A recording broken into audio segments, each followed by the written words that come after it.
And we're gonna focus on more stats and articles and little tips and tricks and more just value stuff. So sales rally is gonna change a little bit each week over the next, yeah, it's gonna change.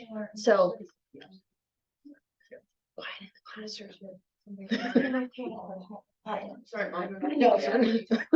Well, this thing's super sensitive is what I have found out from getting some Zoom feedback. So if anybody has issues with audio stuff, let me know so we can make sure. Oh, there it is. Aaron, did you know that your picture is behind you and then you're in front of the picture? It's fantastic. Yeah, that's actually very cool. I love that. No, keep I it. did Don't not change know. I Don't didn't change it. know. It's such a boss move. Every week, just keep it like that. That's fantastic.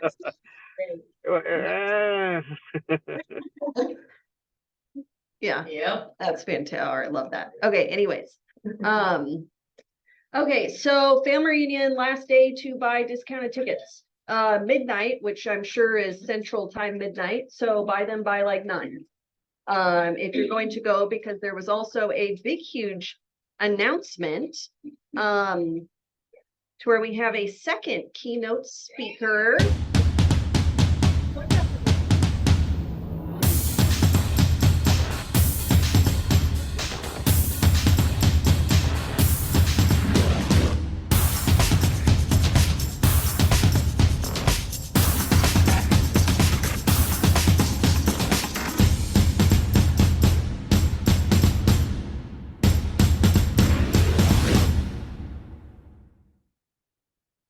Big things. Oh, so if you don't know Tony Robbins, you have probably been hidden under a rock or something because he's a big dude. So they're having 2 keynote speakers, but they're not like bunching them into one time. So one day he is speaking for like 3 hours, and then another day Mel Robbins is speaking for 2 hours. So that's like, oh, it's so good. Okay. Anyways, I'm excited. So let me unshare and reshare since everything hates me. Oh, that's cute. Little Kelly Clarkson. She is such a good singer. And she, yeah, does covers of other songs. She just beats all of them. She's going to family reunion too. Stop.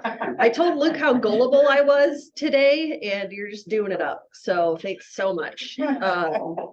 What's the football player in Seattle that joined KW? Is he going to family reunion? Really? Yeah, Tyler Lockett has his real estate. I thought it was with an S. It was like not a big thing. I thought it's with an S or something. There was an S. There's a few of them that have the real estate license.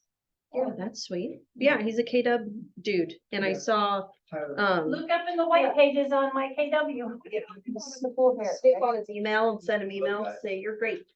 Okay, so we got Keith, Emily, Dale, and Monica with new listings. So take a look at those. Like you should be looking at the MLS every single day, so you know what our inventory is, and then go see some things. So congrats. Closings, we have Jeff and Naomi. So yeah, congrats everybody. Good job. Staying busy during winter. Well, we're going into winterness. Is it winter yet? Like technically on paper? No. Gotcha. Yeah. Okay. Really? Yeah. All right then. Well, it's winter enough And because it's spring cold. is January 10th. Super sweet stats. We profit shared $5,286 last month. Nice. So, if you don't know a whole lot about profit share, then reach out to Kelly, Russ, somebody that Luke and Sydney have been doing. They've recruited people. So talk to the people that have done it that probably know more of how the levels work than me. Pretty good. So- Tree going. Who was? It's got a good tree. Oh, nice. Congrats. See, I don't. I was like, We were painting this morning. Yeah, so yeah, if you know anybody that's interested in real estate, good excuse to get them. Well, and plus everybody should be in real estate. So yeah, get them under your little profit tree and you can make some money. So good deal. Where did my people go? Where did my video go? I'm still on Zoom, right? What happened? Oh, could you guys not even like see my screen? Don't do Cause, that button. I'm I not, can see your screen. oh, well, that's good. I don't know what happened. I couldn't see you guys. So let's try this one more time. Show video panel. It keeps disappearing. Okay. Sweet. Now I see people. Okay. Naomi capped on royalty. So we'll do a little clap. We'll not do clapping all the time. We'll choosy with our claps. Congrats. And that's such a cute picture. I say that every time. How are Mr. Naomi? Yeah, she does some things, man. Okay, market things. It is definitely slowing in. Yeah, sold down. Price reductions kind of this, well, a little bit more, which I have seen a whole bunch. So, I mean, yeah, it's been the last 3 weeks, maybe month that I've, probably 2-3 weeks that I've seen them come down a bit more. So, yeah. Interesting. Expired and cancels though. Snatch those guys up, make some phone calls. And this is just residential, right? This is not vacant land. This Or is it- shows, well, I did it how you showed me how to do it, where I do 7 days, click. No, I believe I have all of them. Okay, so wow, only 20 That's really low. listing. You know what? We're gonna double check. We're gonna check now. See, I believe I did it right. So I have faith in me. A little bit of doubt right now, but I'll check. It should be I everything. have faith in you. A little bit of doubt. Let's just be honest with myself. So I will check on that, but it should be accurate if I did life correctly. What's the average age of the first time home buyer? 30. Now and We have a 33, 28, 33. 31. No. 41. Any other guesses? Used to be like 27. All the time ago. Pretty close. Maybe it's like 38. I feel like 8's a good ending number. They're so far from each other. Yeah. Yeah. Okay.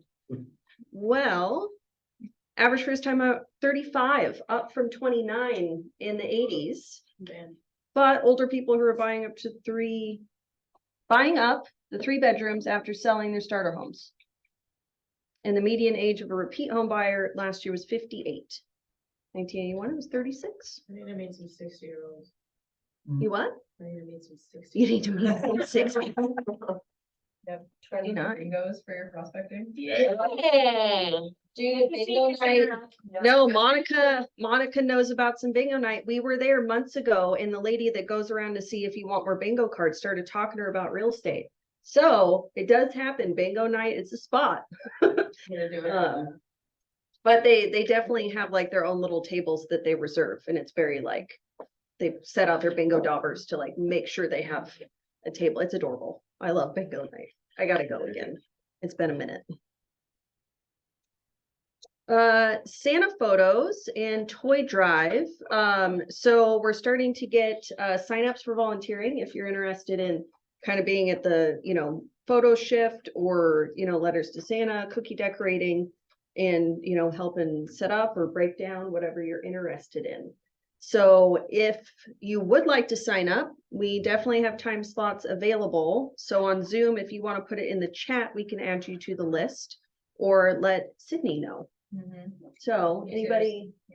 anybody in the room? I'll do cookie decorating from 10 to 12. Yeah, I'll help us on that. Okay. Hold on, I need a pair. No, it's okay. I'll Sydney's doing put it right now. Luke, why don't you talk about that while I get this, those. Yeah, I was just gonna remind everybody, like, this is such a great lead generating strategy for you guys. Invite your neighbors, invite your prospective clients, anybody in your database, your network. Like, this is such a great thing to invite people. As we talked last week, December and January are the months where people are strategizing about home sales and selling. So this is a great way to invite them to something cool and get in front of your prospective clients. So think about it like that. Estella, you said setup? Truzies. I said cookie decorating. Oh, cookie decorating? Perfect. So on the 10 to 12 shift? Yeah. And what did you say, Nicole? I'll just set up. Yeah. Yeah, we have so many people helping. I love this. And then we also help with breakdown if needed. Yeah, yeah, and then right after breakdown, we're going into our catered Christmas party and white elephant, Mm-hmm. office party, so it'll be a good time. True that. Yay, perfect, that's awesome. Yay. Cookie decorating is so fun. Should I bring like piping bags and get all crazy with it? Yes, you should. Yeah, I am overconfident after the. Get like the plastic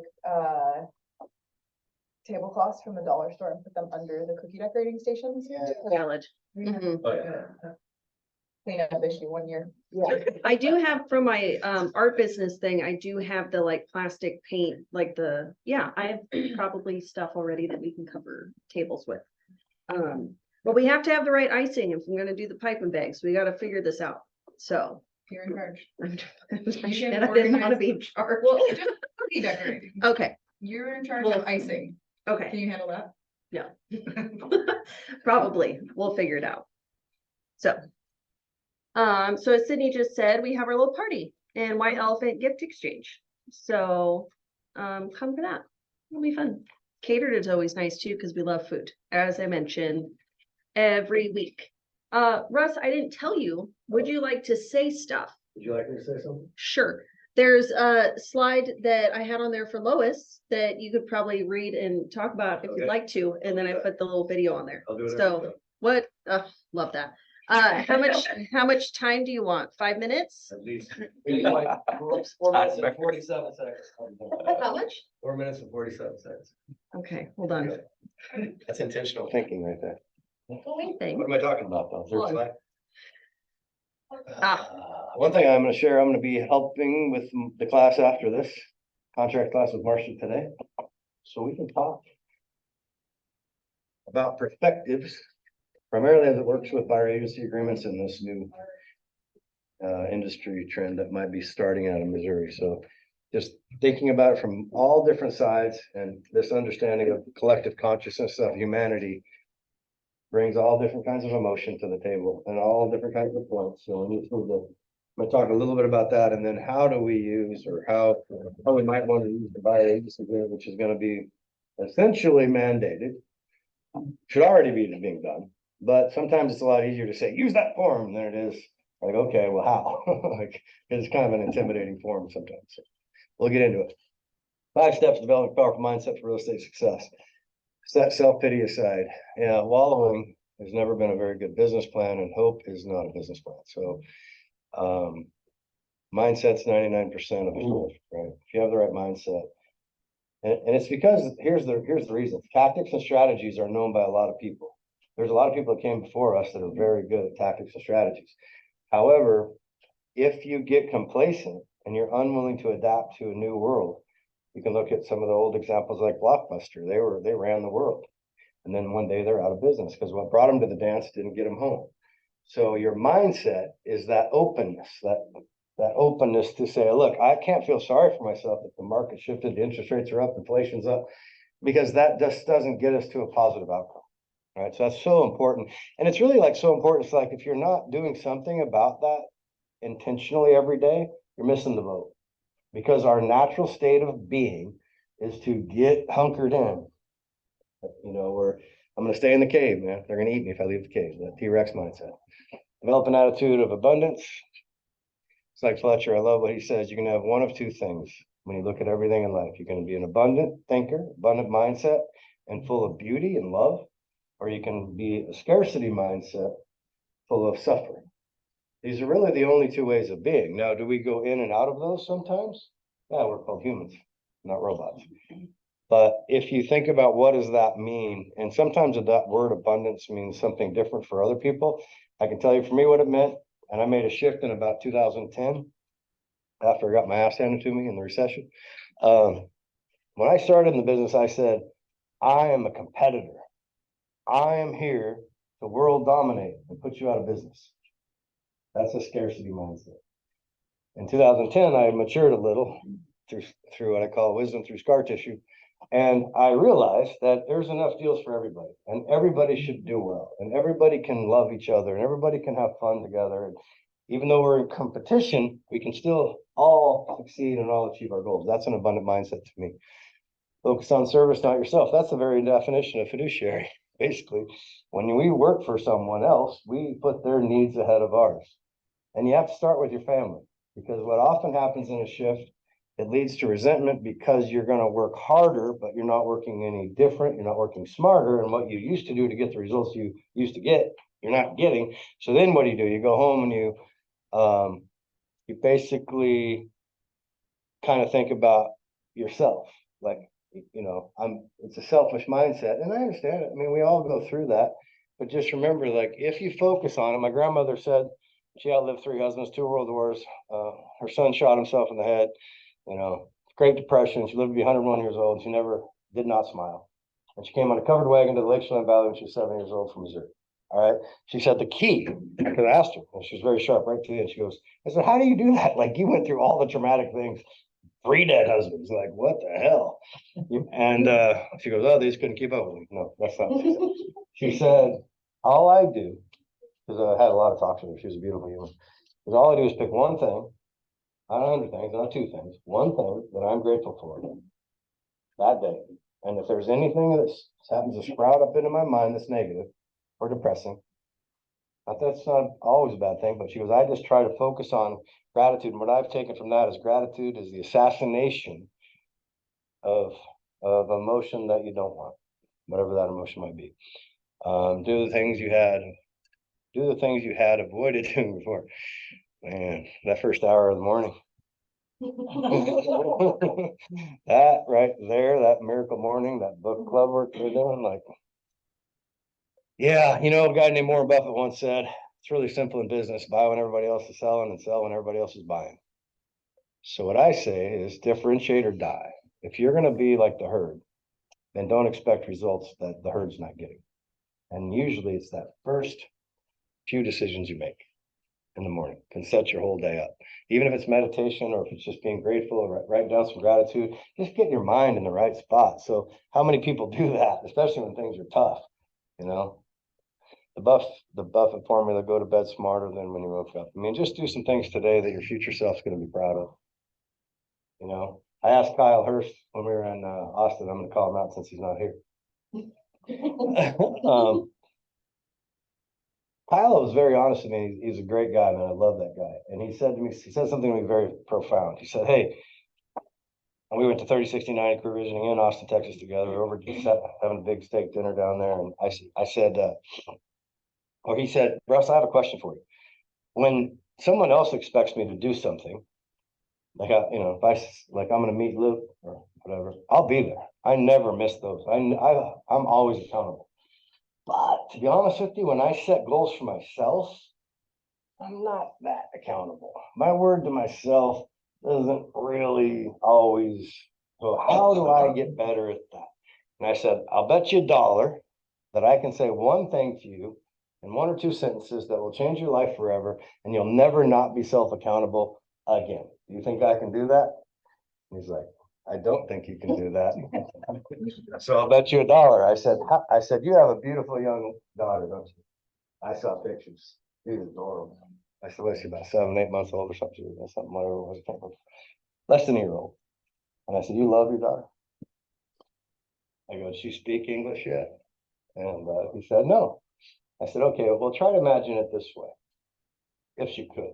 If every time her father's not true to his word, she's embarrassed to have you as a father. He goes, holy shit. So what I did is it's not all together, sure, but it's an extreme example of all I did is have him tap into a big why that was bigger than himself, so he would be accountable to his own goals.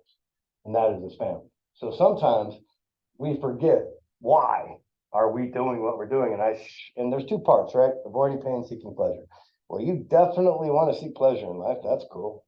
However, what you don't want is your daughter to be embarrassed about you as a new father, especially. That's like sacrilegious. So to him, that was what he needed to hear to move forward. So when you go to bed smarter than when you woke up, a lot of that's just being true to your word. That's all I got. 4 minutes and 48. It might have, I didn't keep track. I got rid of the timer just for you. Well, is there any questions? about any of Welcome back. I have missed the Russ explanations and rants. I wouldn't call them rants, valuable words. that? Motivation to speak.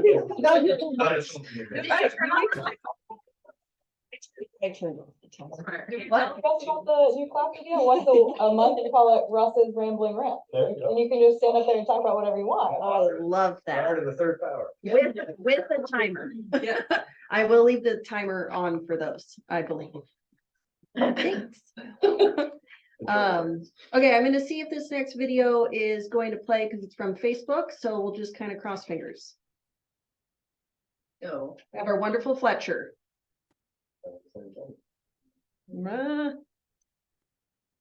Oh, sad day.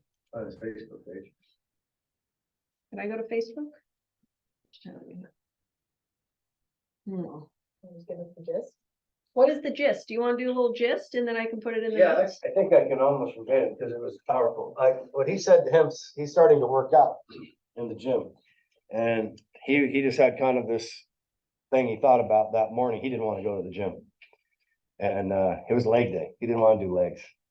So he's like, right in that moment when he was about to not follow his word, because he told himself he was going to go to the gym and he was going to betray himself. He said, you have to be true. You have to decide, am I going to be true to my outcome? There's two things I can remember this one. True to my outcome or true to my emotion. You have to separate your emotion from the process and the outcome that you desire. There was something else that I can't remember that was also profound because everything he says is pretty profound, but it basically has to do with even who this guru of this kind of stuff, he goes through the same thing. I don't want to do that like I said I was going to do. So the question is, does your word mean anything to yourself? Because you might think it's okay to have my word mean something to you, but if it doesn't mean something to yourself, then it's very difficult to be consistent with anybody else too. So it has to start here, and that's what he was trying to say. Like, I hate leg day. So your emotion, your brain is a trickster. It's going to give you all the rationalization in the world, like very logical, why he doesn't have to do legs that day. So are you going to listen to your emotion, or are you going to stay focused on what you committed to and what your word means, even if it's uncomfortable? Because if we're only going to do what's comfortable, our outcomes are going to be not what we want them to be. That's basically what he probably said. Good job. So, because if I put it in the sales rally notes, it might not play for you. So you should just go to Facebook and follow Fletcher, because that's a much better idea. So then you see all of the motivational things. How about that? Michael, you want to say some things? I love that you guys laugh at that every time. Just, say some things. I'll say something. All right, then. Does the self-accountability work with your dog? I don't have any kids yet. Can I Does what? Work with your dog. picture my dog being embarrassed by me? Does that have the same effect? All right. So speaking of dog, hold on. Did you mean to mute yourself? Yeah, can you hear my dog in the background?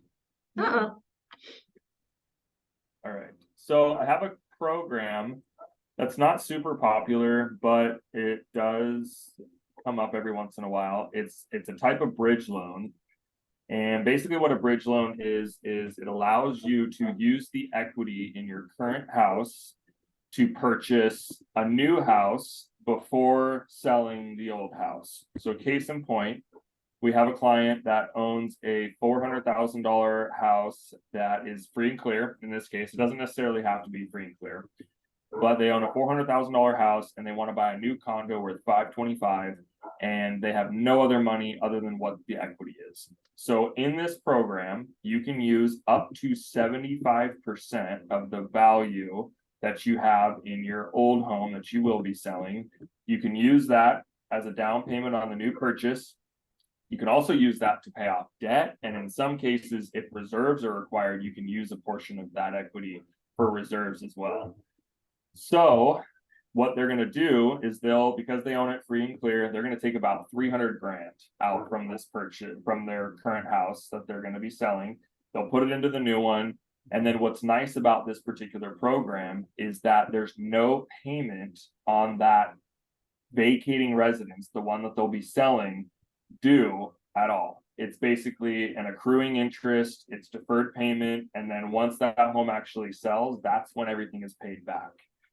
It costs them, it's not necessarily cheap. It usually costs them about 2 points on whatever the loan amount is on the refinance. The purchase is just a standard purchase. But the benefit and kind of the main thing, one of the most important parts of this is that one of the only things they have to meet the criteria is they have to have a listing agreement signed within 3 weeks of being in contract on the new home, and that home has to sell within 6 months. So, and if they don't do that, if they say, actually, we decide we don't want to sell, then that new loan on the purchase will be called due. And they'll owe the entire amount immediately. So basically, if you're gonna go through this, have a listing agreement signed, and the house has to sell within 6 months, and you can get up to 75% of the home you're selling's value as down payment, paying off debt for any of the new home. Does that all make sense? Yeah, a good option for equity. Yeah, it's a pretty cool program. It all happens under one roof too. We require that we have the refi and the purchase. So we have to have them both, and it closes simultaneously. So they close at the same time. Right now, we're doing them in about 30 days, 30 to 35 days. Both homes need an appraisal on them. You can't get away from that. And I'm trying to think if there's anything else. The rates right now on the refi are 8.99. Deferred interest. So if you have it for 2 weeks, it's a daily accrual. So again, it's not cheap, but it's for those people that really want to access their equity now and they want to sell that home. It can really work out in their benefit and be non-contingent as well. As far as selling the property, you're still contingent upon getting the funds from the refi. So however you guys would need to word that in a contract, but it's not contingent on a sale. I know, well, let me see what's in the chat, but I know Russ, it's a tool in our toolbox, 100% Anna Marie. And I love your little comment before. Okay. Russ, did you have a question for him? How the debt to income ratio works. The two loans. Can you hear him? He said something about a debt to income ratio.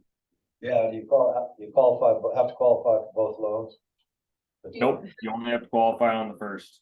They don't count the second payment as in the DTI. And then is there And the below? reason they don't is because you have to have that listing agreement signed. And what happens if it doesn't sell? Then that new note is called due, the one on the purchase. How long? 6 What's months. that? 6 months. 6 6 months. months to sell it, yeah. So it's not gonna be for everyone, and there's obviously a little bit of risk, but there's another program going around. Maybe you guys have heard of it. Is it called Home Light? Have any of you guys heard of that? Mm-mm. No? No. It's kind of weird. These particular clients were interested in that or a bridge loan because they wanted to go non-contingent. If you ever hear of Home Light, I don't think it's not bad, but it's very expensive and it's kind of weird on how it works. But they charge a lot more, and it's not even close to what this type of loan is. It's totally different. But if you hear about it and you have questions, let me know. I've only been through one particular instance where it was used, and the more we dove into it, the more it was a very high risk for the borrower, and it ended up working out. But it's similar in the fact that Home Light basically, they kind of buy your home, but then they don't. They give you some of the money up front, but then it has to sell. If it doesn't sell within a certain amount of time, they start charging you a monthly payment. It's kind of weird, but that's what it was in between. So I don't know if you haven't heard about it. To be honest, I don't even think it's worth looking into, but if you do hear about it, I have some notes on it. I just never really dove into it after that because I recommended that the buyers do something different, and then they ended up selling their house anyway, so they didn't need a creative solution. But that was in replacement of the bridge. This is kind of like a hybrid bridge loan that I just talked about. But yeah, like Anna Marie said, tool in the toolbox. 3 weeks listing agreement signed, 6 months to sell it. Otherwise, it's pretty, the max debt to income ratio is 50 on it for the new one. So very competitive. It's not a conforming product either. So it doesn't go off of Fannie Mae or Freddie Mac guidelines. It's a brokered out product. So it can be a little bit more, there's some more leeway on this particular program and a little bit more flexibility, which is nice. Yeah, it sounds similar to Zudelio that Emily has used before. I know she's utilized it. Yeah. Yeah. There you go. Any other questions, comments I mean, for just Michael? general questions, have you seen a lot more mortgage applications with rates dropping a little bit? Are we expecting rates to stay pretty steady right now? Would expect them, well, I mean, if the feds are expecting to raise it one more time, but they keep saying that and then they keep pausing it. And if they do that again, I would expect them to come down a little bit more. And if the next CPI and job reports are not good, then that could be good for mortgage rates again. So today we saw on the 10-year treasury note about fifth of a rate drop, 5%, which caused rates to go down overall about an eighth to a quarter, depending on the program, which is great. I mean, I woke up and rates were down. So it's a great time to lock, and we'll be floating people down as well. So yeah, through winter, I'm hoping things stay pretty steady or go lower. They're not really moving as much. They've kind of trended more like this ever since the last job reports, but we have seen two pretty big step downs in rates over the last week, and then they climbed back up slowly. So I'm kind of hoping that trend continues. That'd be great, because it's helping a lot of people by locking in at lower or floating down if they're locked in currently. So Has that helped the number of mortgage applications? yeah, definitely. Yeah, the more we see, I would start to see a flood of mortgage applications if we got into the sixes. People are still, especially with entering the winter market, I think things are just going to naturally slow down because that's what they always typically do around this time of the year. But I would start every point it drops, we start to see an uptick. So from 7.5, maybe if we get into the high mid sixes, I would start to see a drastic increase. Because if you're talking a point on interest rate, depending on the loan amount, you're $400 to $600 a month difference on your payment.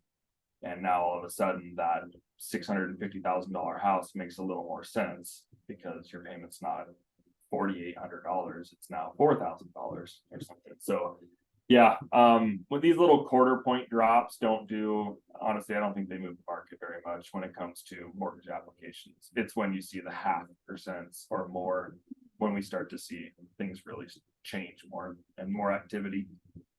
Thank you. Thanks Yeah. so much. Absolutely. Where's my button? Here's the button. Okay. Thanks, appreciate you. Yep. You see, I was having a lot of fun putting his little face on. You guys all noticed that. You I'm couldn't sure. tell, but in the room, I put your body above where in front of where your picture was, so your like vest would match up with your shirt. So I was a talking head. Yeah, it was kind of fun. Anyways, Is this better? so you know. Oh, sweet. Okay. All right. So Cindy is sharing cool things utilizing Box Brownie again. So this is a photo of a listing, and then this magical website just took away all of the things. So this is a seller who's like really stressed out with like a divorce situation. She's like, I just can't, I got stomach flu, like I can't clean up my house. And I was like, it's okay. I have an app that can just remove all the junk. So Snap is the app, and you like just put your phone on a tripod so it stays really still, and then it takes like 5 different photos with like the different things. So like that's the logo of the app. So I took the photos myself, and it like layered it so you still get like the behind, but it's like, okay, so I'm cutting the cost of professional photography because like they're not going to edit this for me. So I'm taking the photos myself to save that cost, and then the editing of it cost about $180 to do 24 photos to get rid of all the junk. that I wanted out of it. So, So what happens when you go to show it? And the well, house? I mean, it's a few weeks out, so hopefully it'll just be Oh. clear. You know what I mean? Yeah. Like one of those things that, like, yeah, hopefully it's just cleaner. And Anna Marie was saying you just as you disclose that they're digitally enhanced. Yeah. Good point. But yeah, these are just, look at that kitchen. Look at all of the things that just went away. Yeah. Oh, so cool. And it doesn't look And you just like type it in. very like, edity. Yeah, and it was all from the app, so like, like had all the photos done in the app, and then like on each one just said, okay, remove everything off the counters, remove the chair, and remove everything on the fridge. And that was all the notes, and then this one I was like, get rid of these red chairs, they need to be gone. But you had to keep the Tesla in there. Well, I I didn't don't know about that, and it's okay. No, I didn't even notice it before. It was just funny. Yeah, it's right there centered. Yeah, sweet. You love that. I need to utilize it. Great tool. Yeah, for sure. Thank you. So November calendar and contracts class, tech training tips. The different classes that we have going on, if you're interested in any of those. And we're again getting our website worked on, so I'm going to check on that to see, because we're going to have a link to a calendar and different resources. So I will let you guys know when that's happening.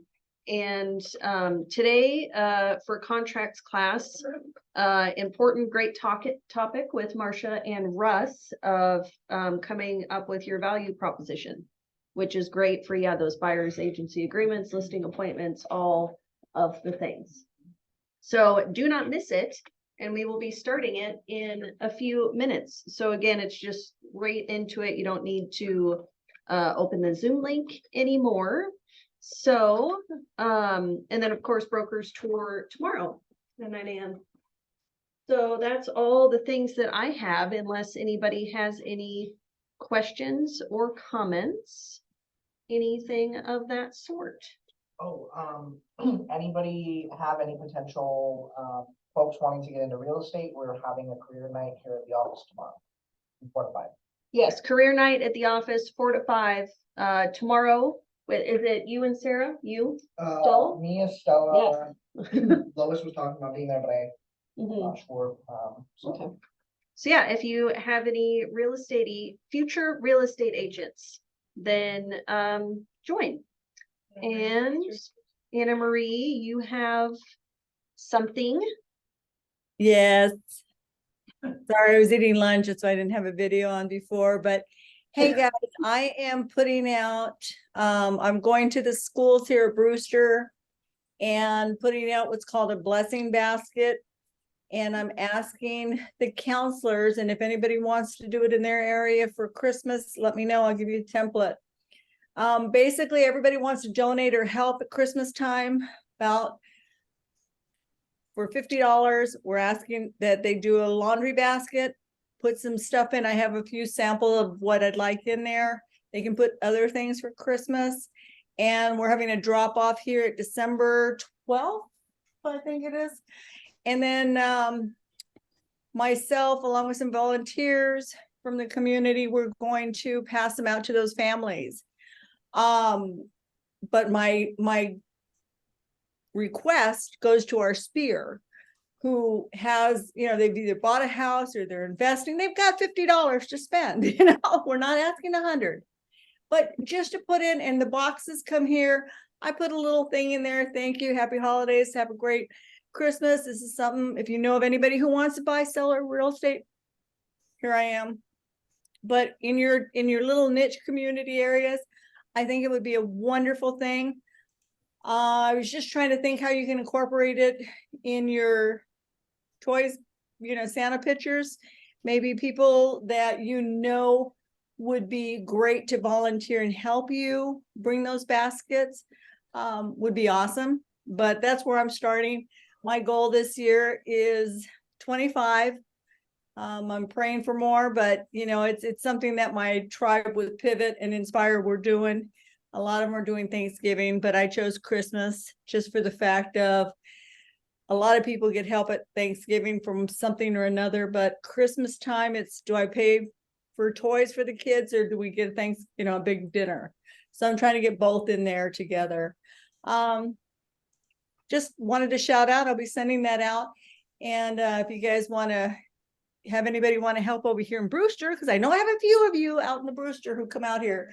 I'd love to have it. It's Brewster and Pateras. I haven't hit over Bridgeport schools, but I'm just kind of starting first year. Yeah, that's fantastic. Mhm. Any info that you have that you'd like to send me, then I can put it in the notes and put out little feelers. And that is a great idea. It's very nice of you. Yeah, well, we need to get back to the community, and I know Lynn's always going, let's become into the community. Let's get out in our little, and it could be start with just your neighborhood, one school, one thing. Just, I think if we start is the first step is the hardest. So that's me. Have a great day. Great meeting. Little contract class will start in a few minutos. So Ciao, babies. That's from people. Oh, we have a pie. Eat the pie. They got pie in the back room. Do you need more of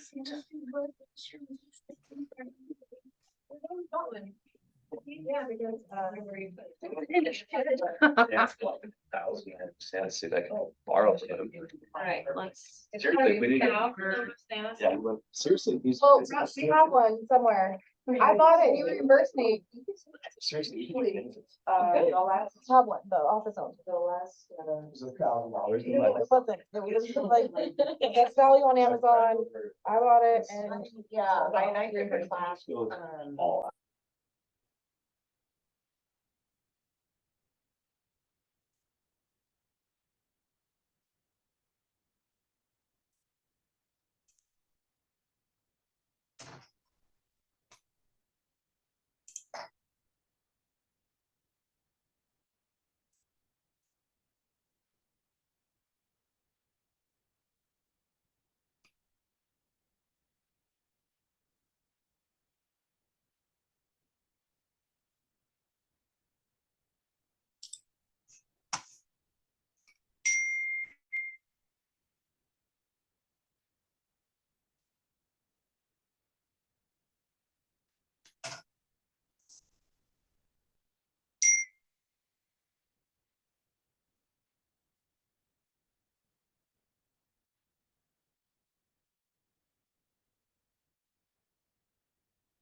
Can you guys still see the value proposition, the Word document? Little thumbs up for yeah. You can see a sheet of paper. Just let me know.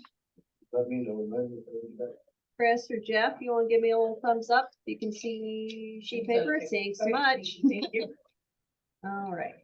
So, sheet. That's your standing position was perfect earlier for the speaker. Nice. I failed. Well played. What time is it? Oh. For that, you said 10 to 12, you said 10 to 12. We have a lot of people on here, so if you want to see people. Oh, good. Yep, we have speaker and we have document, and when you're ready to scroll, yeah, I guess just hold it there. That's all I need to do. In fact, I'll put my chair over on this side so I can see. Or actually, just the, thank you so much for letting us do that. I tried to like today though, and I kind of failed halfway through. What did you do left? What did you say? Hey, it's all right. Okay, Oh. thanks, everybody. We're gonna get started and we are a little bit behind schedule, but what I want to do today is especially talk about value proposition. And I'm so glad to see experienced people here because we need, and if you want to unmute yourself and share something, please feel really comfortable to do that. The last couple of days, I was working with a specific broker that was working with another broker in another firm and who was a managing broker. And they wanted to just terminate. Something happened in the buyer's family and they just wanted to terminate. And they submitted a 50 and a 51. So what should have been the correct document? Remind me of the names of those again? Is that 50 is, where you're telling escrow how to put, and 51 is a rescission. And the other broker, included both. So it should have been a 90 and a 50. Yes, there should have been a notice instead of both of them. So anyways, she wrote back and I tried to explain so that you could use that explanation. And she said, I explained it to her, but she didn't listen. And she didn't want to bother the buyers. Something tragic happened. I can understand that. Yeah, talking about that. Yeah. She didn't listen. No. They're telling Debbie, Yeah. listen. No. Yeah, the buyers wouldn't listen. Oh. In my email. So all I want to say is that, especially now during this, as it naturally slows down, please don't hesitate to give me a call. I'm a lot easier to get a hold of than Russ, and if it is really something critical, then he will be the first person I call. So don't hesitate about that. Use me as a resource. And so January 1, the new law is that as soon as we comfortably and possibly can with a buyer, we need to have a buyer's agreement. And so that shifts it a little bit. And in our mind, mentally, I love what you said earlier about how our fiduciary responsibility, it needs to be just a conversation like we're talking about, okay, when we go into a home and you talk about the etiquette or you talk about the video, be careful of what you say and blah, blah, blah. It's just another point to mark off. And we just need to be comfortable with it. So as the very first thing, as I was putting this information together, I was talking with Ashley. She was in our office on Sunday and she gave me, sent me this, it's at the end of this handout, sent me this thing about all the things that a listing broker does. And on that particular one, there were like 100. And then all the things that a buyer's broker does, and that was about like 85. I went through and I consolidated and I cleaned it up a little bit, but it's something that we need to go through and you need to identify what are the things that are my value. Why am I asking and why should I expect a commission? How many here, and you can raise your hand, how many here are worth every penny of your commission? Yes. Everybody should have their hand up. Yeah, Paul, raise your hand. There you go, Chris. All right.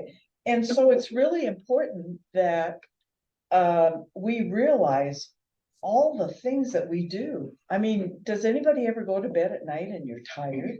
Yeah, we work hard. And so we need to be proud of that. So the very first question is, why do we need a buyer agreement? And the answers are there. It's the law. If they audit us, we need to have something that is not signed 20 minutes before the offer. So as soon as comfortably possible, we really need to get it. And so I loved it when it was either Julie or Naomi said that they bought real estate in another state, and the broker just said, you know, it's by law. I need to have a contract with you so that I can do my best work. And it was no big deal. And that's what we want you to feel real comfortable in. It's everything is in writing, including our relationship and the agreement, and that way we understand totally what one another is going to say. Anytime, Russ, that you want to say anything.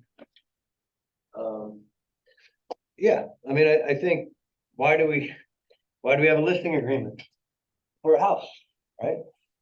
It's not just because we want to get paid.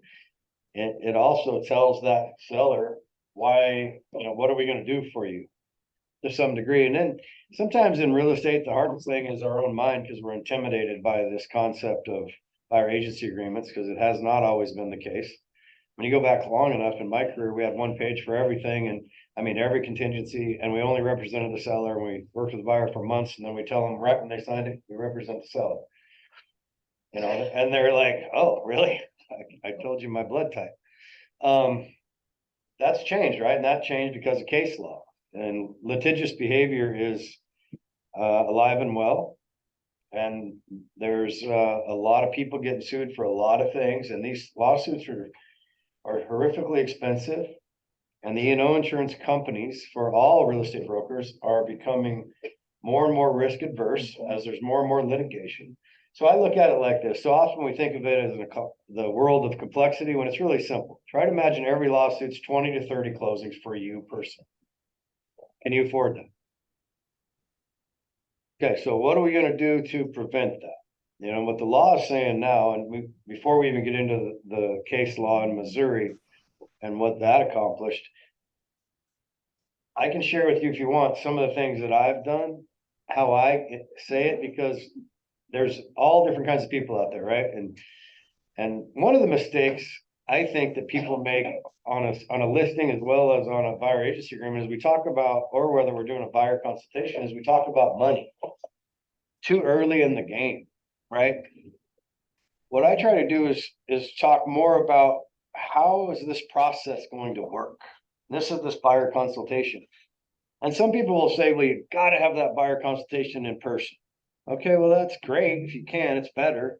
But if you're working with somebody that lives somewhere else, it's a little harder to do that.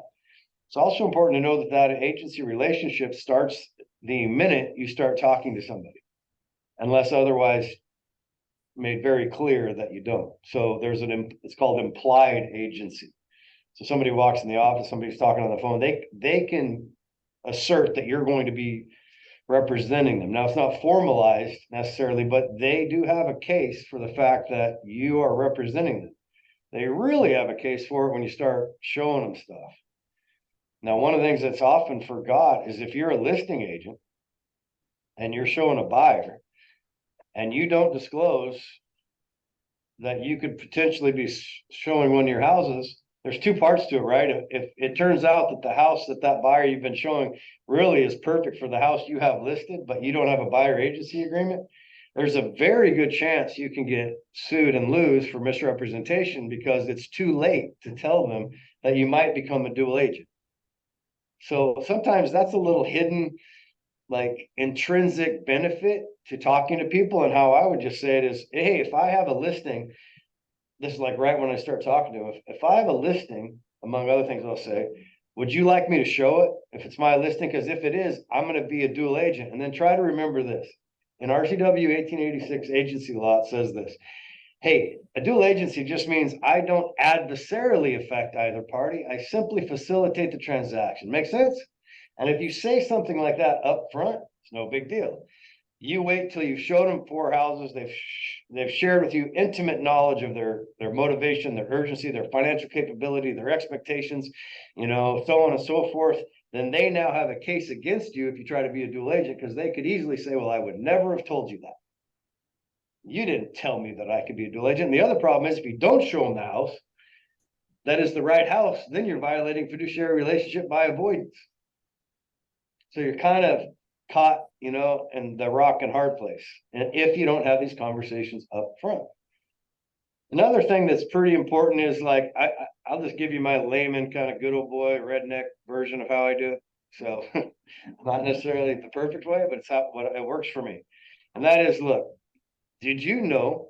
Because here's the thing, everybody's looking on the web, right? 95% of the buyers start looking online, whether they're using Zillow or Redfin or some website. That's kind of where a lot of people go. We agree with that, right? So I'll ask them, I go, hey, do you think all the listings that are of the sellers that are willing to sell are online? Or I might start out by saying, hey, do you think that we have a lot of listings for sale, or do you think the inventory is pretty tight? And when you come from a place of curiosity, not a place of like you're not objection handling and you're not making statements. If you come from a place of curiosity and you frame the question or frame what you're trying to say in a question, you know the answer. But if you do it, what you're trying to get them to think like, okay, is there a lot of listings? Because in our particular area of the world, there's not a lot of listings in any category, right? It's still pretty much a seller's market. It's shifting, but even if the price shifts, we don't have like this plethora of listings. We don't have 500 listings in the $300,000 to $500,000 price point, right? So I'll say, and they'll say, yeah, no, it's pretty tight out there. I've noticed that online. And then I'll say, well, yeah, do you think that's the only place that people go? In fact, do you think there's people out there right now in small town America that will sell, but they haven't told anyone? Would you like me to find those people? That kind of is like a for sale by owner, right? But here's what I tell them. You know, where I grew up, small town, apple orchard. My kids are 5th generation from the Lake Chelan Valley. Dad had 10 acres. So I'll tell a little story and then I'll go, look, quite often these people that might have exactly what you're looking for, the last thing they want to do is put it on the MLS where 20,000 realtors can see it. Now, it's not a pocket listing because we don't have a listing. It's just a person that comes to me and says, hey, Russ, if you find the right buyer, I'll sell it and pay you commission. Would you like me to share that with you? I really use this script a lot when people say my best friend's got to represent me because it's my best friend. And, you know, and he lives in Seattle and I'm going to show 20 acres and off-grid property in the middle of the mountains in north central Washington. It's like, wow, that's funny because I have best friends too, and I've been in real estate 34 years, but if they wanted to buy a downtown Seattle condo, I would actually not like them very much if I showed that because I don't know shit about it. So it's like, is that really why you're doing it? Or would it be better served to have your best friend refer that to someone that really knows off-grid property? Okay, so these are all tying together, these buyer consultations and this value proposition. Another one is, do you know at the end of the year, like it's good right now, do you know how many expired listings are happening right now? And do you know how many they're going to be January 1st? Would you like me to go after those for you? Do you know how many for sale by owners that actually have a sign in the ground that aren't in the MLS? Would you like me to go after those for you? Because I'm willing to go after everything with passion. Because I think this market's so low on inventory. If I don't, then I don't think you're going to be served. And I can guarantee you this. Look at it this way. A seller has been through a filter of about 3 or 4 things before it hits the market on the MLS. Including that, did the listing agent want to buy it? Did the relatives want to buy it? Did the friends want to buy it? Did the coffee shop want to buy it? All of these things happen before it gets listed and before it gets on the MLS. So would you like me to get into that grassroots moment? Now, if you don't have the experience or you don't have the longevity, then you just leverage your team. You say, hey, and Agent 509, Jeff has been here, 25 years and, he knows everyone. You just leverage someone else that is within the KW family and that we share listings at sales rallies. We share listings with our team. And listings don't always mean quote unquote a signed contract. It just means I know people that will sell. There's nothing wrong with sharing that information if they've asked you to, hey, Russ, go find the right person. Now, is it as good as having a listing? No. but it's still possible, right? It's still a network of sphere of influence that we have as we have the largest real estate company in North Central Washington. We have a lot of information in this building and in our groups, right? So those are some of the things that I used to eventually get someone to understand that, boy, I'm not just signing a piece of paper that obligates me to somebody for no reason. Does that make sense? Mhm. The last thing that is kind of funny, if you have a good relationship with them, and again, one of my rules is be yourself, right? Don't try to emulate someone else. I'll say, hey, Marcia's heard me say this to people before. I'll say, hey, so we understand why we're doing this. So really the only reason you're not going to sign this buyer agency agreement is you're going to screw me over. You're going to screw me over? And then I'll slide it in front of them. And usually they say, no. I was like, good, sign it. No, he does, and he has said that. Thank you. So, on this handout, which we will, email out, I'll email out to everybody, once I'm through. But on this handout then, is there a reason why it's not going down? Oh, there it is. Yeah, it's all off. Oh. It's dumb. Well, I like Oh, I see. That makes sense. Okay, so once you talk about your compensation, I'd like to hear from, out in Zoom land as well. What are the key phrases or words that you say when you talk about what your compensation is? We really can't talk about a specific number here, but let's just say it's $500. It's a lot more than that, but let's just say it is. Is there somebody willing to share, to talk about what their value proposition is? To how do I just say that to the buyers? Anybody on Zoom? Melody, I can't hear you. Oh, no.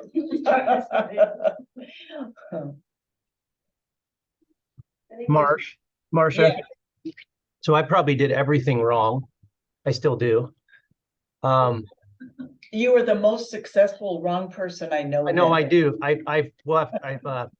If I did my P&L, it'd probably be super negative in my career. But I think this is great that you're covering, and Skip and I are both talking about this. And I think, you know, a lot of it is expectations, right? Like, hey, I'm going to call you tomorrow. Does that make sense? And you call them tomorrow at this time. Okay. So I think there's a value proposition sheet. There's some, like, I've done everything verbal. Okay.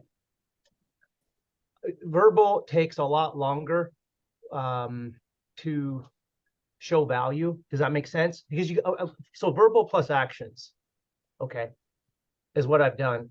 I don't really have a sheet up front that says, hey, like you said, once you hire me, these are the things I do. I think that is just priceless, because you can give examples in there, right? You know, of where you've done that. And I've been shopped around by so many people, like driving around and stuff. And I think that those are all costs that we all inherit, that when you really look at them are significant costs. You know, you're not hiring UPS just to drive everywhere, right? They give you a cost to drop off something. So what do I do? Well, I'm probably the worst example because I trust people. Okay. That's what I've used for a long time, and hurt me in some cases. It's also helped me in some cases. Does that make sense? But I've never really defined the relationship. Skip and I were talking about that. I think that's very reasonable to tell somebody what I'll provide you. And then as you go forward, match, like, for example, I schedule everything with every client. I send them like, for one example, as I schedule, so I schedule everything because I want them to know where to be there, and I'll be there at that time. That's one thing I do. Is that of value? I believe it is, because I'm making it easier for them, and I'm also scheduling my time, and I'm valuing their time. Okay. Without that schedule, it'll start with text. Like, I'll say, hey, Marcia, see you tomorrow at 3, right? Okay, it's pretty random. But I'll say, hey, Marcia, 3 o'clock, I'll send you a calendar schedule. Please hit accept. It kind of sets precedent a little that you're important to me, Marcia. Okay? Because life does get busy. I know that sounds stupid. It probably doesn't relate to what you're talking about, but that's one thing I do for my clients. And If you, yeah, if you translate that to your relationship with your client, you may not do a buyer's agreement right now, but one of the things that that does is just to say, our relationship is very important. It's important to me, and I know, and your value proposition are very different. I'm sure you have a black book of every kind and type of expert that we use as a real estate broker.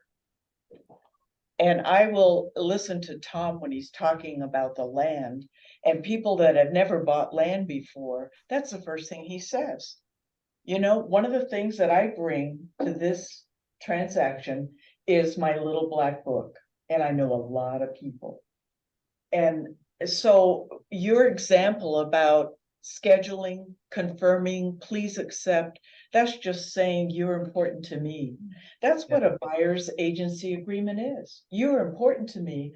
I want to start that jet engine. I want to start working for you. And let's just talk about a few things. Thank you, Jeff. I appreciate it. Anything else? No, I just think that I've avoided this like the plague. Okay. Or COVID. I avoided it like COVID, I guess. Maybe that's a better thing, is the buyer relationship. And I think it's something I'd like to have a series of expectations that a buyer would expect from us, right? I think it's perfect. This is like a value added sheet. It's very good. I'm glad. I have one comment on that, Jeff.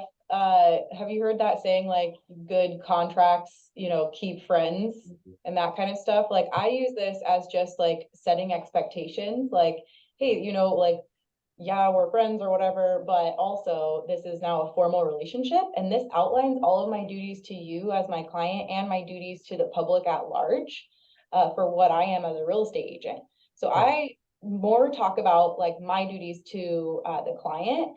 And like we'll go through and like, each little spot, and we talk about like the compensation and course and everything. But that's like my mindset about it is like, this helps them understand what this relationship is and what I do for them versus what I don't do for them.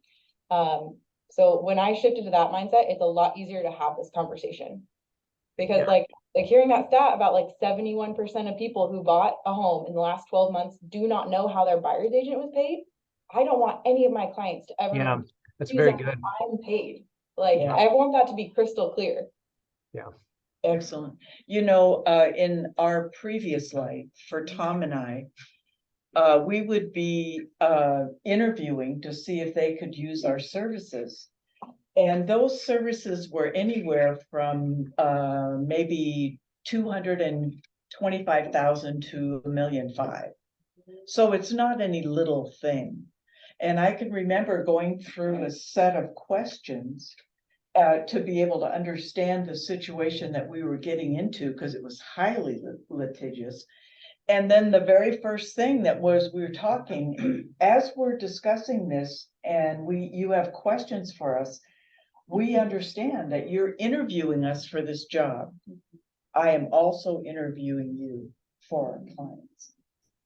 And one time, Russ got a hold of one of my buyers that was being really disrespectful, and he fired her. And she said, "You cannot do that." And he said, "I just did. Have a great day."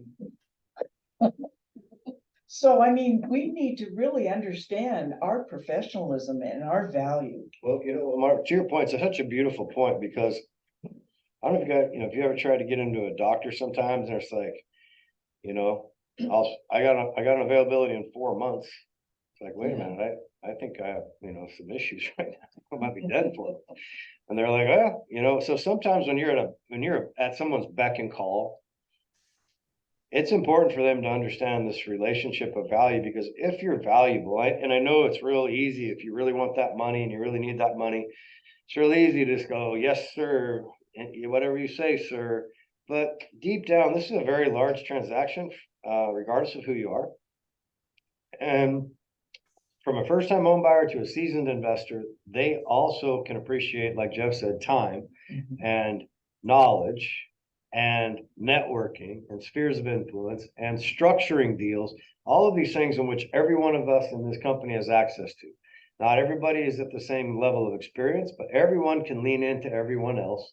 And between the 75 or so people here, there are some people that know a lot of stuff. Now you can use that to your leverage in the conversation, but it is so important to have your spidey senses up when you're talking to someone. And if they're already being rude or they're already being disrespectful, I'm just here to tell you, it's hard to fix crazy.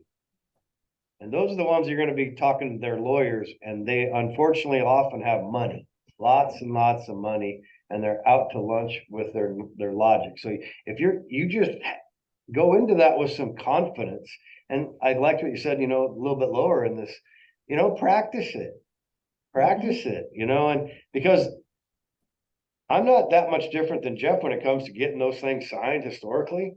I mean, I probably got them signed 5% of the time.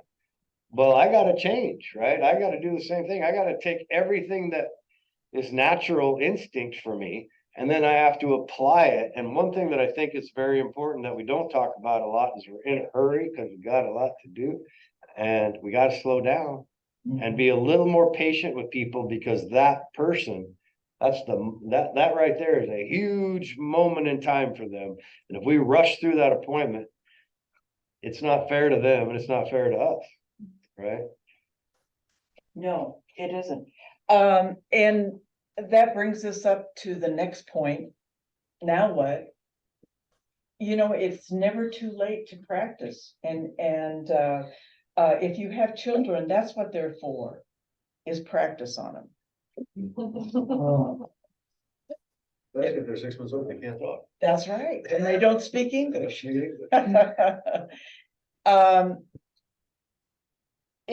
It's really this. I like this third point. If this person is a stranger, is your best friend, a former client, the most important thing that you can do is get inside their head about why is it that they want to make this purchase? What are they looking for? What's the perfect home that's going to be great for them? And I like to, when I do this, I like to take notes, especially emotion words. Because there will be times when they will tell you something so critical, but it could be gone in a second. So don't be afraid to take notes. And I just say, I'm just taking little word notes here because my memory is so bad. Marcia, one of the things that I've done, I'll share with the guys, I've been doing it for 30 years. I have 4 categories. Like Jeff, I don't always write them down. It's like a habit, but I probably should. And it'd probably be really wise. What I think most people appreciate about anybody that they're working with is that the person they're working with has a curious mind, not a judgmental mind, not a mind of domination, but a curious mind. And to be curious about your goals, to what Marcia was saying, I just structure it in 4 categories. Number 1 is what you just said, like the motivation. So I might ask a few questions around that heading motivation, like what's inspiring you? Like, what is it that is really turning your crank right now to get something done? Then I'll have some questions, and everybody's going to be a little different. And, ChatGPT, ask them, how do I say motivation for real? How do I find out motivation? You can get some great answers. The second one is urgency. There's 4 headings. So motivation. Second one is urgency. When I'm asking questions in a buyer consultation, I'll try to figure out what the timeline is and why. And sometimes what you'll find is that people don't know. They don't know why they're doing what they're doing. They don't know when they need to do it by. Okay. But by asking some questions, and it gets them to think about it also. And if you just keep letting them talk and keep asking a few, lead in questions, not yes or no questions, more open-ended, they'll start to tell you a story. All right. The third one's pretty important too, and that's buyer expectations. Now, during the conversation, if they say, well, yeah, I'd really like, a 4-bedroom, 2-bath house with like an acre on Lake Chelan for 200 grand. I'm like, okay. So we know we need some work there. We need to have a little conversation, because the last thing you want to do is go show somebody 100 homes and every one of them is not going to work because they're locked into this, to your point, Jeff, expectations. They have an expectation that's not going to be met under any circumstance in that extreme example. But by asking them kind of what their expectations are, not only in the home or land they're buying, but what are your expectations in this process? That's a lead-in question that can get you to your value proposition. Because if you start out and it's about you and not about them, here's one of the worst things that I see people do, that they don't, it's a good reason why you do it. It's not the fourth heading, which is financial capability. But what I see happen all the time, which everybody has their own way of doing business. So it's not, for me, it's not how I do it. When you talk about money to people, that's pretty intimate. So I need to develop a relationship with you before I have the right to be intimate with you. Okay, so if someone calls and says, hey, this is John Smith, I'm interested in 123 Main Street. Is there somebody that could show me that house? And you say, have you been to a lender? Are you qualified? How much money you got? They're like, who the hell are you, dude? Like, that's probably not the moment in time to get to that question. So, but it is an important question, because what we don't want to do is go show somebody, 20 houses at 600,000, and lo and behold, they can afford 455,000. That's a takeaway. That's a letdown. So again, it's motivation, urgency, buyer expectation, and financial capability, and then a series of questions kind of underneath that to build a relationship around curiosity. That's what I do. All right, that's excellent. I will include that in these notes. I'll change these. No, those are all good too. I mean, Yes, there's so many ways to do it. I can't stress that enough. I know it, but Muffy and the finance and the expectations you got backwards, but I won't point that out.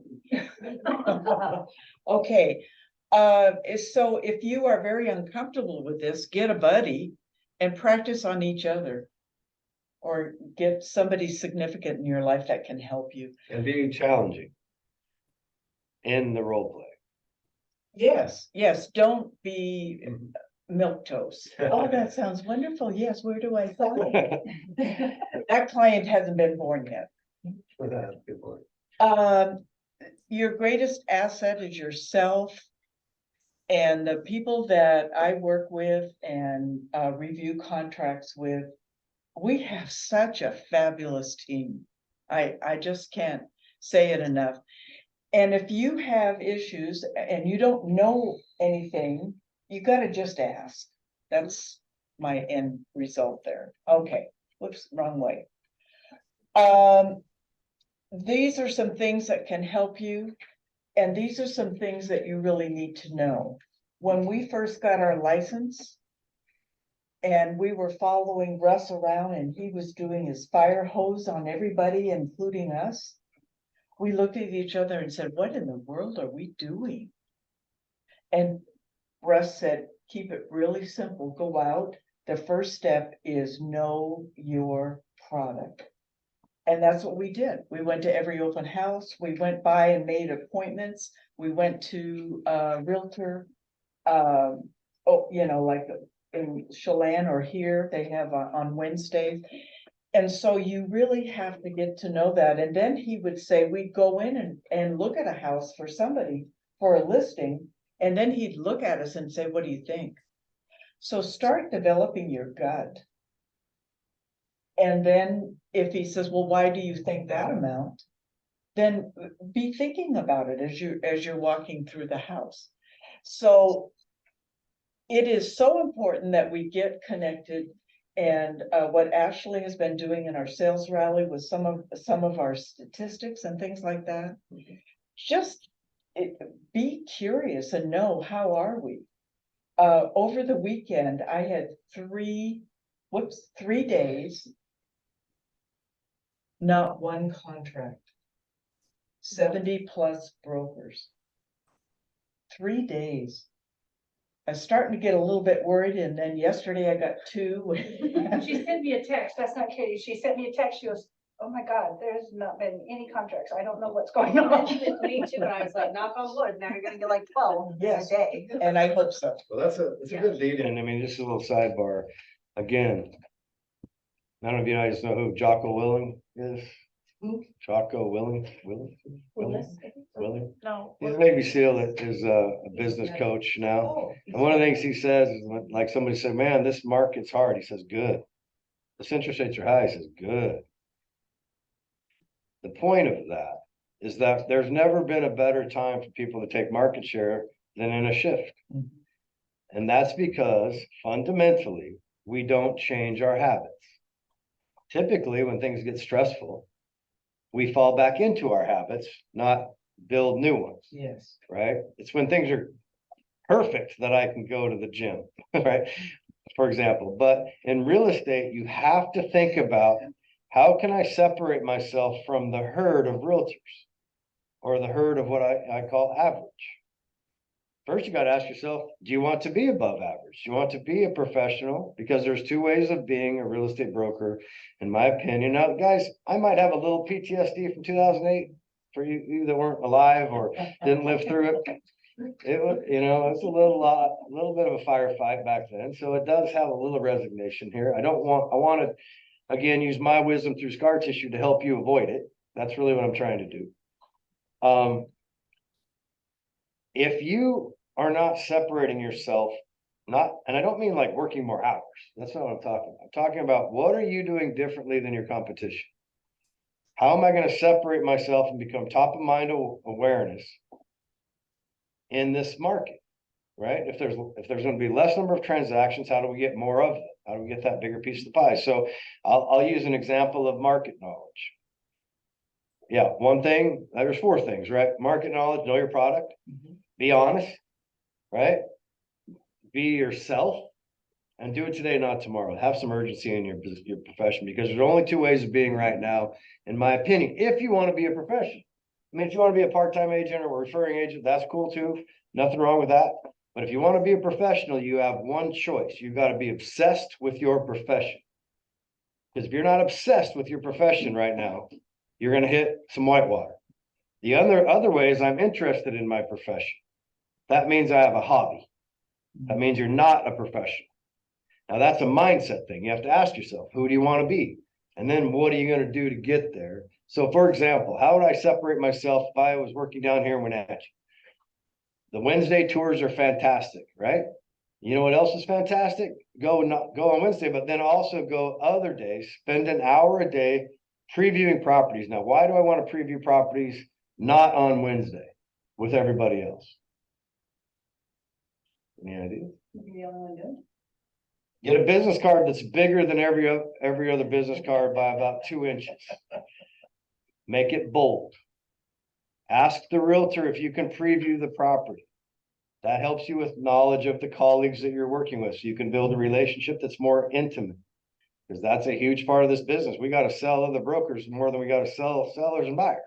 So that gives you an opportunity to have a conversation with somebody that you may or may not know. And what's so dangerous, and what I've learned in 34 years and 54 years of being on planet Earth, is there's a lot of people that know of you, but they don't know you. So let's change that. Let's change that. Let's be, hey, Marcia, I saw you have a new listing, or maybe it's an old listing. Would you mind if I previewed that listing? So I had more information about it and I could hopefully find the buyer for you. And she says, yeah. So then you leave a card, right? That's a rule. So we leave a card. Now, do you think that seller's going to see that card? Or do you think the seller's going to see your card when there's 25 other cards? Now, is that seller, are you recruiting that seller? No. But do you think that seller, when that listing expires, might remember you? That's one way to subtly be in the industry. You're not soliciting it. You're doing exactly what you're told to do when you go preview it. If you do that an hour a day, every day, do you think you'd have more market knowledge, have more colleagues, and have more influence? That's just some things that be brainstorming around what works for you, What can I do differently than the herd on a daily basis? And always remember this, consistency, imagine the word consistency with a line underneath it, and intensity under that, consistency over intensity.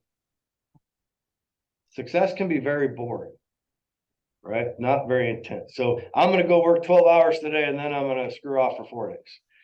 It'd be better if you worked 4 hours every day and did some consistent work the right way, right? Those are just some tips that I think about. So those 4 things, know your product. Be yourself, be honest, know your product, and do it today, tomorrow. I can't even tell you how many times in my own firms over the years, I've had somebody call in a hot market, hot buyer say, hey, I want to go look at a house. And the person says, hang on a second. Let me look at my imaginary calendar. I'm sorry, how about next Wednesday? Now, I'm not saying you should be at their beck and call. In fact, I'd say quite the opposite. If they said they need to meet at 1, I'd say I can meet you at 2. Because I'm providing an intrinsic subliminal message that you don't say jump and I say how high. That's not how this relationship's going to go down. Right? So right there, you're doing a little subtle control. But do it that day if you want to make some money. If you can, if your schedule doesn't allow it, then tell them that. But don't just say it because you're intimidated, because you don't know what listing they're talking about. And this fear of looking stupid and vulnerable stops you from taking the appointment. That's what happens most of the time. It's because you're not familiar with the market knowledge. You feel uncomfortable in having the conversation. You don't even know what they're talking about, even if it's, and I'm not talking about just your listings or just your team's listings or just Keller Williams listings. I'm talking about, you got to know the market. You got to know every listing. If you're selling widgets, you probably should know what size, shape, and colors you sell. Hey, And then- Russ, if Yeah. I may, that's Sure. what tour is. And you remember when I first got started, you said tour. Mhm. Yeah, I And love the tour. I just love the tour. Plus, I love doing it on my own. Plus doing it on your own. So you got to, I'm a little surprised. I don't see many people from Keller Williams on tour. Yeah. That's just a fact that I see. Yeah. I think that's a really important one. Every Wednesday, you get to see the product. I think this will. Well, it's also given, Jeff, that's a great time to meet your colleagues and also do 100%. Yep. some recruiting. And I can't stress enough, Jeff could talk about it, I'm sure. The relationships that you build with other agents is so important. Would you say that's true, Jeff? It's everything, Yeah. Yeah. everything. Yeah. Spend some time getting to know the other people in the industry. And you know what? Most people, if you ask them, if they've been successful and you just come from a curious mind, I still do this today. I'm like, hey, would you mind sharing with me how you're doing? I noticed last month you sold 4 houses. How are you doing that? People like to talk about themselves, right? So it's not like you're stealing any trade secrets, right? Most people will say, I'd be happy to. Most people, that's really awesome that you asked. I'm happy to help you. Most people are like that, right? I think. In our small town, the #1 seller, I asked him. And he was really forthcoming. And Well, usually they're abundant thinkers, right? Yes. Back to that abundancy versus They- scarcity. yeah, So it's flattering, to a lot of people. yeah. So why should they hire you? What's your value? The market knowledge, interest. Yesterday I was talking to somebody and they said, well, interest rates went down a little today. Do you know what they are? And I was at my desk and had my earbuds in. And I typed in bankrate.com and it came up 7.78%. I said it is down a little right now. It's about not quite 8%, 7.78. You know, we need to know those things and be really a part of it. I was just glad that my Google was working. Okay, and then our expert service. So as you look at this is a really introspective thing. What is my value and how am I going to do it? For the buyer and the seller, your ability to do a CMA. One of the people in our company that does the most amazing market analysis bar none, is Tom. Tom loves it when you call him up and say, can I set an appointment and you just show me the basics of how you do a CMA? It's a wonderful resource, but after, but just don't book him up too much. Okay, so, alrighty, the next part of this then that you want to talk about is your ability to be able to structure an offer. And for those of you that are new and haven't done a lot, they're on Zoom, I'm hoping. That is a fun thing to get together, pick a listing out, have a buddy, have one of them be the buyer, and then you just pick up a couple of unique things. And then give yourself a half an hour and put together an offer and come back and just practice it. Just remember our best practices list, residential, all of those things that need to be included in that regardless. If you don't understand seller financing, then you need to find out, because we're gonna go into seller financing a lot. Okay. All of these things here are, you can read, but it's really important that when you're developing that relationship, that they understand what the process is going to be. And Marsha, can you talk about the last two on there? I was just looking to ask you. that. Yeah, the when a buyer says I can't pay you, and then what you're talking about with the VA buyer, because that's like at the beginning when we're talking about, because I've been like Jeff for years. I think I had one buyer's agency thing signed and I trusted people, and I got screwed over once. I showed people like 50 houses in a year, and then they went and bought new construction. They were so excited to tell me that they closed.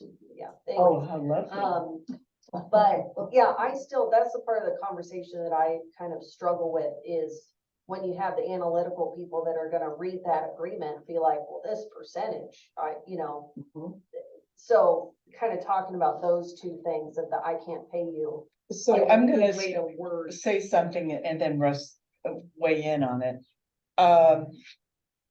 One of the things that I think is so wonderful that we can do is that this is what my value is, and this is what and the majority of sellers are offering. And if they don't offer the entire amount, please allow me to be able to help you and negotiate that. No, that's, and with VA buyer, is there something where we, like, they can't? Well, the VA buyer, they have restrictions. Mhm. And I think the main reason I put this in here is, do you know the difference between if somebody is doing FHA and conventional? Do you know kind of what the difference is? And Michael would be wonderful to give you a tutorial on that. And it just could be a 10-minute conversation. I have somebody that's VA. I saw a offer that came through. It was a $500,000 down payment on a VA. How wonderful is that? Is there going to be any issues with work orders or how they had just kept accumulating, getting to a bigger house and having more equity, and it's really wonderful. However, there are certain things that a lender on a VA will not let you do. Now, you need to know that as well as your buyer. So this wasn't specifically talking about commission. That's just you're just saying know what VA buyer. Yes. Okay, got it. Yes. Sorry, I thought that was something with. Good point, but you want to stay in your lane, right? Because when you start becoming a mortgage broker, you're assuming a lot of liability, or when you're becoming a lawyer and practicing law without a license, a lot of people do that. So an example, if somebody brought me a $500,000 down payment on a VA, I would like to hook them up and say, let's do some comparison on if that's the right program for you. Just because you can doesn't mean you should. Because a VA is kind of expensive and the rate's not necessarily as good as a conventional. And maybe the work requirements are going to be more severe, and so let's just talk about it. Not that it's not an awesome program, and you definitely earned it as a veteran, but perhaps if you have that much money down, you graduated to another program. So let's look at the delta between the two. How many realtors would actually say that to a person? And that is the whole point of that, is where we can just really be there and be knowledgeable, but we're not the expert. I cannot tell you how many times I have referred people to Michael. Because I said, I know that you are gonna go through the one I hate the most, Boeing Employee Credit Union, next to Navy Federal. I don't know which one is, I've never had a deal that wasn't. Anyways, so I would just say, you're all set up. What will it cost you, other than maybe a half an hour, to talk with our guy and have him just explain how he might have a program that is better? Could that be better if you could save $150 or $200 a month on your house payment? Well, Is it worth a half hour? And I don't think buyers really understand. I mean, they don't know anything till they're doing it. I mean, when you have one lender that could offer a 3% conventional loan, you have another one that only does a 5% conventional, you have like, so kind of talking, applying with a few different people. You already Yes. have all the documents ready, That's just right. see if you can get a better deal. Yeah. It's not a bad idea to, as Jeff said, write some of these examples down. So when you're having that buyer consultation and you talk about the process, within the process, you can use examples of real life examples you've been through before that may or may not apply, but it'll get that buyer thinking, wow, this person's really curious. This person's really connected. This person really seems to know how to quarterback a transaction. Where maybe the other realtor just said, have you been to a lender yet? It's a value proposition by being patient and then showing them real life examples. A good example I use for sale by owners is I was like, I'll call them up, I'll have a conversation at the end. The last thing I might say is, hey, well, I'm sure you know about Form 17, so good luck and congratulations that that's a requirement. So I'm sure you know that. And they'll be like, what? I'm like, well, it's that document. If you don't have it, you don't disclose, you could sell your house and you could get sued a year or two later and you probably lose. They're like, what? I'm like, oh, well, I'm happy to talk to you about that. This is one of the things we do. So sometimes by sharing the process, to your point, Ashley, if they don't know what they don't know, we can't make the assumption that they do know. We have to assume they don't in the whole process without, talking down to it. You have to be obviously from a curious mind. So the whole next area of your value is negotiation. And if you don't feel like you really know how to negotiate, that is a fun way to be able to role play. And role play with somebody that's difficult, that's playing a difficult part, and really expand that. Don't be too proud, especially to just say, like, about a month ago, I said to Lois, I would love to go out on your next listing appointment. And she goes, oh, I would love to have you. And we went out, we had a great time, and it was amazing. If you want to be a really great listing broker, she is fabulous. She is really very, very good. And we have many of them. Another great one that I would love to ride along with is all the ones that come out of 509. I mean, they are just not slowing down. I've gone over the half hour, but I think this is really important. In your value proposition after negotiation is that you're going to help them go through, you're going to make the appointments, you're going to set it up so that if you remember how stressful it is the first time you bought a house. Oh, I thought it was for me, but it's not. All right. The ability to be able to work with inspectors and contractors and have your little black book and just really develop that. And if you don't, then get with somebody that is really experienced and what is it, rip off and duplicate? It's my life. Yep. Managing communications, and probably this is the one where I think over the past years, I could say that we've run into trouble, is not having a structure. I loved what Jeff said. He is a structured when he talks to them, he expects a response and asks them for that. In your listing, I know it gets old. My gosh, I've had one listing now for 3 years and every week I call it. She says, I understand. I just don't want to go. I don't have to sell it. I don't want to go any lower. And she said, but thanks for calling. And it doesn't take very much, or an email. When you're doing the transaction coordination, one of the things that I love to do when I did a lot of those is you list out all your dates, you put that on your calendar, and then every week you go back and see what's accomplished. I think that's so cool. And you get to the 35R and inspection is satisfied and you're on to closing. Is there anything better than that? I think that's when we should do the champagne. So what else is on your list that you can think of that your value, that you're bringing?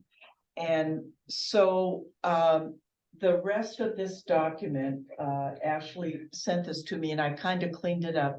Here is a gazillion things that all the listing brokers do.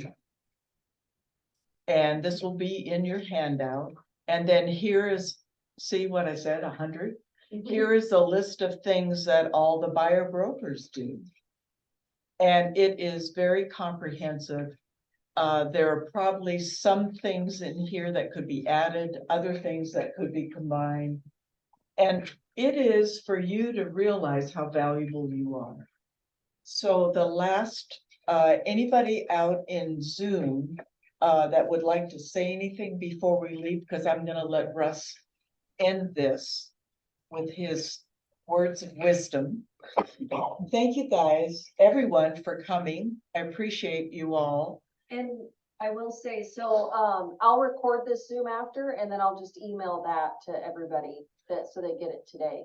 Okay, oh, Packet that's thing. Does That's that work? perfect. Okay. And I won't be able to come in and put, there are a couple of things like our Bible was Russ's know your product, be honest, do it today, not tomorrow, and be yourself.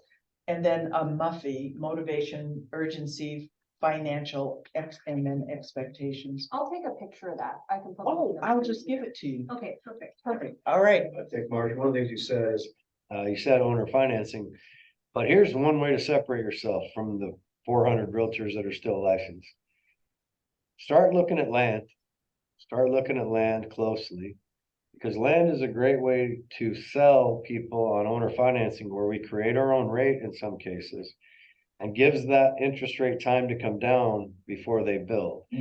So I can promise you, if it wasn't for land, I would be not in the real estate business. And when you ask how many people know how to sell land or want to sell land, it's amazing to me. Vast majority of people don't want to do it, let alone learn about it. They just don't want to do it. And so I would encourage you to not allow the unknown to stop you. Let's talk about land. Let's talk about how we can help your buyers that maybe can't find what they want to buy in an existing house and ultimately want to build, as lumber prices are coming down, steel prices are coming down.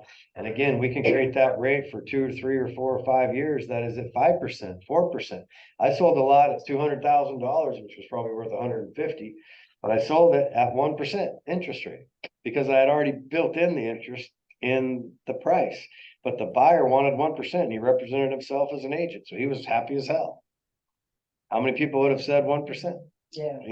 So that was also, I sold the double wide next to it for $549 or something. So we got $749,000 in 2 separate deals by separating the parcels and financing one through a mortgage and one through an owner contract. Structure, to your point.